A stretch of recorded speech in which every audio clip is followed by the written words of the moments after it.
histoire se passe à l'autre bout du monde, au cœur du Pacifique, en Nouvelle-Calédonie. Sur ce territoire français, les Kanaks luttent depuis 40 ans pour leur indépendance. Le sous-sol de l'île regorge d'un minerai indispensable à la croissance mondiale, le nickel. Pour financer leur futur État, les Kanaks ouvrent des mines, construisent des usines. Ils jouent leur destin sur le marché des matières premières. C'est un pari audacieux et dangereux. Ce peuple d'à peine 100 000 personnes peut-il se faire une place dans l'économie mondiale? Peut-il résister à la voracité des multinationales? Les Kanaks ne risquent-ils pas d'y perdre leur âme? De passer d'une dépendance politique à une dépendance économique? Aujourd'hui, en Nouvelle-Calédonie, une page d'histoire est en train de s'écrire. L'histoire d'une décolonisation comme la France n'a jamais réussi à en mener. Une décolonisation pacifique sur fond de guerre planétaire pour l'accès aux matières premières.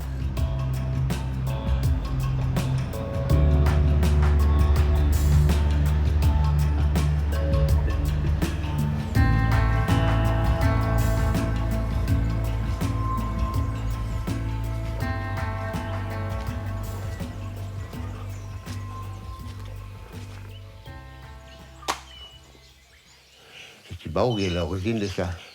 Parce que lui, il était pour l'indépendance du pays. C'est bien de lui, le projet de l'usine du Nord. Ils nous ont promis qu'ils vont tout faire pour pouvoir préserver l'environnement. Mais nous, on a beaucoup parlé sur ça. Mais on a accepté. On a accepté malgré tout parce que ça nous concerne pour avoir l'argent. On a fait une grande réunion et on a accepté et on donne le geste. Voilà. Exploitez le massif.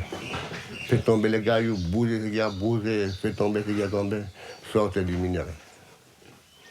Voilà. C'est la parole donnée, on ne revient pas là-dessus.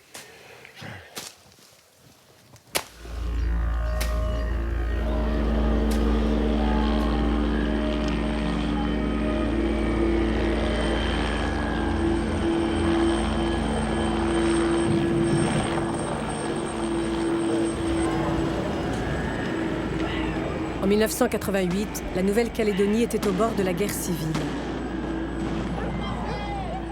Pour l'éviter, l'indépendantiste kanak Jean-Marie Tjibaou et le loyaliste caldoche Jacques Lafleur signaient les accords de Matignon.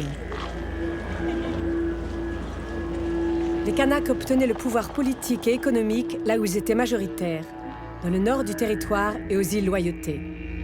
À eux de prouver qu'ils étaient capables de prendre leur destin en main. Je disais à Jean-Marie Tjibaou, jamais vous serez des citoyens complets si vous ne maîtrisez pas l'économie. Et si vous n'accédez pas, par exemple, à la propriété aussi, comme les autres, du sous-sol et à l'exploitation du sous-sol. 25 ans plus tard, les successeurs de Jean-Marie Tjibaou imposent leurs conditions aux plus grandes multinationales minières et métallurgiques de la planète. À travers le capital que nous détenons à 51%, c'est nous qui pilotons le projet, ce n'est pas la multinationale. Nous n'avons pas d'argent. Nous valorisons nos ressources minières. Et c'est là le secret.